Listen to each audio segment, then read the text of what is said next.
Hey everyone, it's Ashley here from the lovely Commotion Preschool Resources. Thanks for joining me this Sunday. I hope it is well in your neck of the woods. My allergies are getting to me, so that's how I know it's spring. Um, Today we're going to talk all about pet theme. So raise your hand if you do a pet theme. Put in the comments maybe a gif of a pet that's super cute or just raising your hand emoji. Let me know. Do you do a pet theme? I love a pet theme because pets are so incredibly relatable to kids. Many families have pets. And if they don't, family members sometimes have pets or neighbors have pets. And so, you know, nowadays pets are a part of the family. Like I'm sure you met Gabby. I made her go upstairs today, but we have two dogs that we absolutely adore. Well, I do. My husband tolerates them. And we have fish as well, and then my daughter also has a hamster, so we are pet people, and a lot of families are pet people, and so that's what makes pets such an relatable theme to kids and gets them excited about it because they can relate to all these pets they've seen. I also love a pet theme because that means I get to break out my vet clinic in the dramatic play center, and I like to add like clean aquarium rocks and toy fish in the sensory tub and add all my pet books. It's a um it's a fun theme. And so today I wanted to share with you 5 engaging activities that you can do with your preschoolers in a pet theme to also drive home some big learning. And so some of these are for whole group, some of them are for small group, but all of them can be found in my pet thematic unit, my play-based preschool lesson plans for pets. And so I wanted to show you these because they definitely can be adapted. You can use them yourself, you can make them yourself, but I wanted to share them with you. So the first one is a hiding game. And this hiding game is a whole group game. And my coworker and I were just talking about the other day how incredibly engaging this game was with kids. And we don't quite understand why, but it is. It's kind of like a look and find, I guess. And so maybe that's why, but they go crazy for it. And so for our pet theme, I like to make sure I'm including more than just cats and dogs. So this activity talks about birds. And so basically what I have are different bird cages. This has a number 1, 2, 3, 4. I have higher numbers if I need them, but basically what you do is you either put these in a pocket chart or you can lay them on the carpet if you don't have your pocket chart handy, or you can tape them up on the wall and just put tape here. Don't put any down here. And so basically you're going to choose the numerals or the letters or whatever it is that you want your children to practice. So in this case, the bird cages have numerals on them. You wouldn't even have to necessarily have bird cages. They'll still love this activity even without that graphic on there. And so I'm going to lay my numbers out or put them in my pocket chart, and I'm going to tell them to close their eyes, hide their eyes, because I am going to hide the birdie behind one of these cages. And so while they're covering those eyes, I either slip it behind there or, I lift it up or whatnot. And if I have it hanging on the wall, I just put a piece of sticky tack on the back of here, and so I can stick him on there. Sometimes that lifts it and so they can kind of see. And also I will note, sometimes depending on how the light is coming through the window and such, I might have to add a backing to this paper so they can't see through it. They think they're super tricky that way, but I will hide it under one of the numbers, and then I like to say a rhyme so that they know I'm ready. This one is birdie, birdie, tweet for me, under which cage will you be? And they turn around and I choose a student to pick a numeral. And if they don't know the name of the numeral yet, I will have them go up and point to it, and that's when I can reinforce that that's the number 3. You think it's under number 3. Let's look and see. And then I lift that up. Oh, not there. Let's try again. And so I'll pick another student, and then they'll pick a numeral. And if they're not paying close enough attention, sometimes they pick the same numeral. Nope, we've already used that one. So what we're doing is we're practicing recognizing and naming numerals. Or I might even say, why don't you go look under number 1? And that would mean they would have to go find the number 1 so they'd be recognizing it, or they can choose one and recall the number's name, the numeral's name. And so once they do get to the numeral that you picked, everyone cheers and we say, found you. And then we stand up and we tweet like birds because it's fun, right? Adds that layer of movement and it adds that layer of excitement, and they will say, I want to play again. And so you'll have to play again. It's very engaging, so you'll have to play again. If you find that it is needs a little step up, you can add some more numerals. You could also change the order of the numerals so that they aren't in order, so they aren't able to count 1, 2, I know that's 3. Change that up a little bit, and that's super fun. But this hiding game can be used so many different ways. You could use it with shapes. They have shapes that you're hiding the animal under. You could have numerals like these. You could have letters. You could have colors if you needed to. So many possibilities. And I love adding the little rhyme because that signifies to them that it's time to turn around and time to play the game. And for whatever reason, they absolutely adore this activity. So hiding games are super fun and can be used in every theme. And pet theme is no different. So that is activity number 1, the hiding game. The second game is called Who is Missing?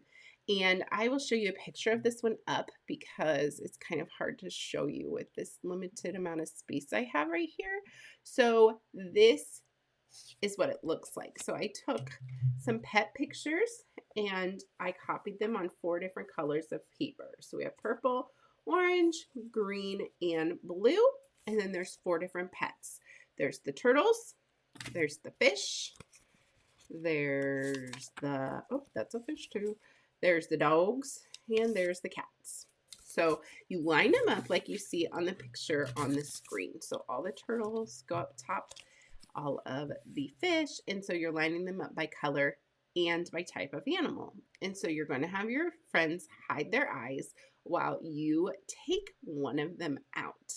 And they're going to have to use what they already know on the chart to figure out which one is missing. So a lot of times I found that they will be able to tell me that a fish is missing. Yes, a fish is missing. Which color is that fish? And so now they're having to look vertically as well. So they've already looked horizontally and said, there was a fish there. There's those fish go in a row. And now they're having to look vertically and see, oh, that was an orange fish. And so I love these grid games. They are super fun, and they have to figure out which one is there based on the information, or which one is missing based on the information that they have. And so I love watching them problem solve in this activity, and then I'll get to the point where they understand the game and I will take 2 away. And so they will have to figure out which 2. And we've even played up to taking 3 away, and they catch on to this really fast by using information in the chart. And you can definitely extend this by adding more animals and more colors. And you can also simplify this by adding, maybe only using 3 colors and 3 animals. So this is a great whole group game. It's definitely engaging. They definitely love it. And it is working on those problem solving skills. Which one is missing? How am I going to figure that out? Use the information that you do know. So that is number 2, what is missing? And again, that can be used with all kinds of themes, not just the pet theme, but the pet theme includes lots of animals, so it makes it a little bit easier when it comes to making the cards and all the available types of animals that you could use. The third one is move like an animal. This is also a whole group activity. We love movement cards because, well, they need to move, right? And so this gets them moving. And these cards have on them the action word and then what animal that goes with. So I'll hold up and say, swim like a fish. And so everyone has to pretend to swim like a fish. The next one is run like a dog. And you may have to set this one up ahead of time and show them where they're able to run safely, right? And then we're go slow like a turtle. So I like the print being here because we can talk about slow. Look, there's an S. And we got a turtle on there. There's pounce like a cat, fly like a bird. And going back to pounce, you will probably have to talk to them about what that looks like. That's a new word for them. And so we can talk about cats and how they wait down low and then they jump, right? And they're looking for a toy. A lot of times our pets are looking for toys to do that. And that's what cats do out in the wild as well. But that's a new word you can talk to them about. Also, hop like a rabbit, skitter. Skitter's another great vocabulary word. So we're adding some new words in here and matching those to an action. And so they're skittering, they're moving quickly and quietly like a mouse. And then they're slithering, and slithering might be a new word for them as well, slithering like a snake. And so we go through all these and we do them. And then I like to take them and hold one up and see if they can recall what they did like a fish without me saying it. And so that kind of makes it into a fun game as well. I love that they're getting their wiggles out. So this is a great one if you have been sitting for a little bit. Maybe you just listened to maybe they just listened to you read a story, or you did something where it took a lot of concentration. You can get them up and moving and get that brain a pumping and everything a pumping again before you move on to maybe your next activity. So this is something great that for right smack dab in the middle of maybe circle time or your whole group time, where you can get them up and moving but still engaged and still controlled. Because once they're done swimming like a fish, we stop, go back to our spots, and then we try the next animal. So still controlled, but definitely moving those bodies, and sometimes moving them in ways they haven't moved them before. So that's exciting too. And plus adding the vocabulary in there is great as well. So that is the third activity. The fourth activity I really like using, let me find them here. This one is a dog, but I love any type of feeding activity. And so basically this is just a dog with his mouth cut up. I put him on a granola box, and you see the top is open. I cut out his mouth so they can feed him. And so this just automatically makes it engaging, right? They're not just cutting dog bones apart on the lines. They're feeding them to their new friend. And you can name your new friend. This might be Spot. And you can roll a dice if you'd like to. And they will cut apart that many bones and feed that many bones. If you aren't wanting to necessarily work on the cutting part and you're just wanting to work on the counting, one-to-one correspondence, you could roll a dice and use actual little dog bones. These are tiny. These are called minis, I think, of the milk bones. My dogs actually love these because they're little, but they're so tiny and cute. And so you could even practice picking these up with tweezers and feeding them to the dog. And you could feed how many. You could take turns with that. You could play an all gone game almost with it, where one friend gets 10 bones, the other friend gets 10 bones. We roll a dice, we feed the dog whose stack of bones is gone first. I mean, there's so many possibilities in this. I also will even use these type of guys for letters or colors or shapes. Feed the dog a circle, and then if it's not a circle, we'll have them spit it out, and that's always super fun and engaging. But yeah, lots of counting games can go with this, but the one I created specifically for the pet theme was where they were cutting apart the bones and feeding them to the dog. So they're doing kind of a two-step there. They're having to roll the dice, find out how many, cut them apart, and then feed them to a dog. So really technically more of a three-step, because they're figuring out how many on the dice, they're cutting them, and then they're feeding them with one-to-one correspondence. And so adding some fine motor into that math activity. And so that is great for small group. I also like to add things like these to my sensory tubs sometimes, and you'll find that they will start doing it on their own. Feeding the dog, you could make the hole smaller so that these bones barely fit in and they're having to push them in. There's so many different opportunities for these feeding mouths, but that's the one I used for pets, and it of course is super engaging because you're feeding the pet.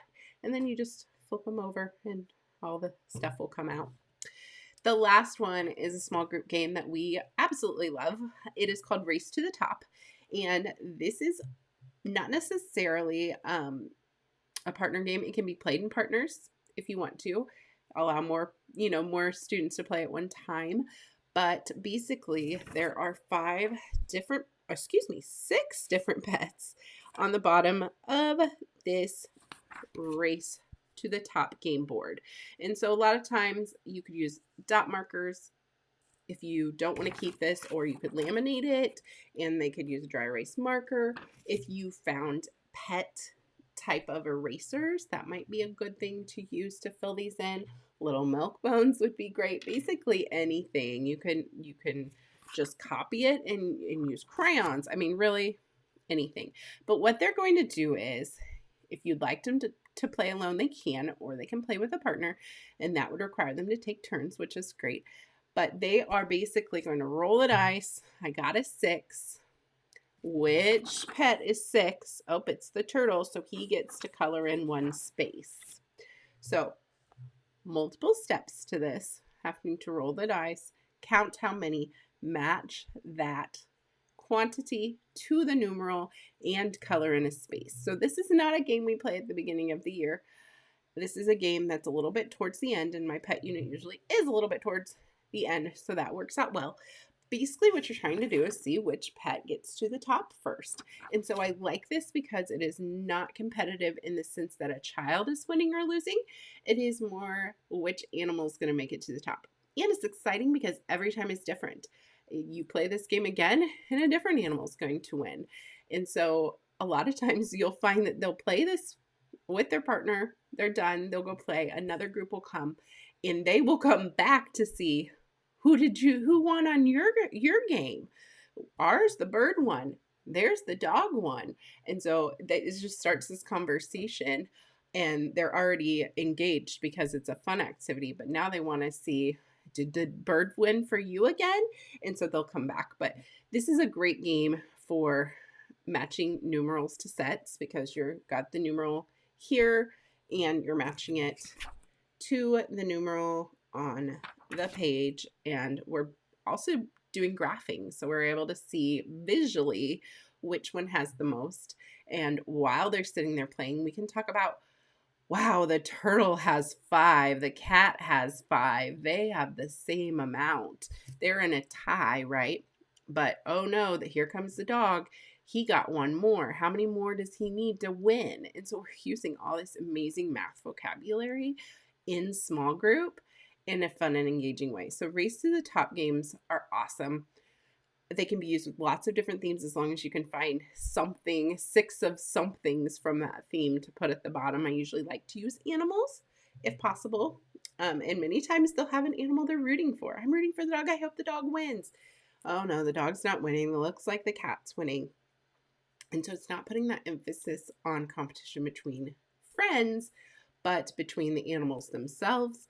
And so this has been a super fun, engaging game to play. We also played, I think, during our ocean theme, different ocean animals and things like that. It's a great, great game for matching numeral to quantity, for differences, seeing the differences, some numeral sense. I mean, there's some great stuff in this game. So those are the 5 games. I'll go over them real quick again. We had the hiding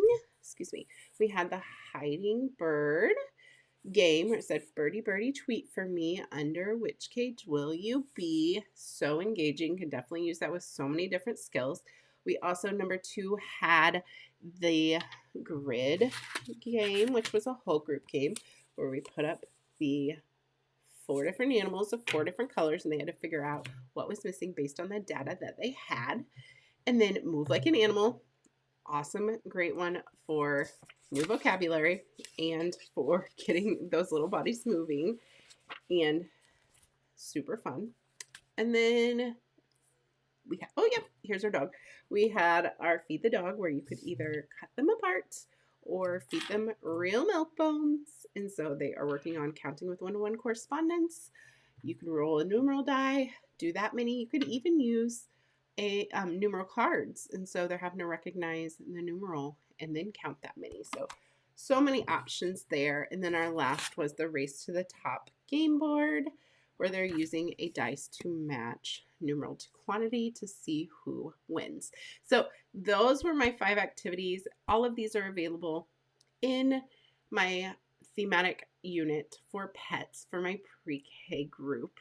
And so I'll put that link up there. But again, these are so many games, so many activities that you could adapt to any theme that you're using, and you definitely could create them yourself, especially if you have some stickers. You could put stickers at the bottom of your graph, easy peasy. You could put stickers on these cards, easy peasy. And so lots of different options. You could even draw your own dog if you really wanted to and stick him on there. There's so many ways that you can make them yourself, but if you do not have the time or the energy to do that, don't worry, I've got them covered for you. So I'll put that link up there. Drop in the comments. Let me know. Do you do a pet theme, and what activities do you love to do during your pet theme, or maybe something that's in your centers? So have a great day. I would love to hear your ideas, and I will see you next Sunday. Bye-bye.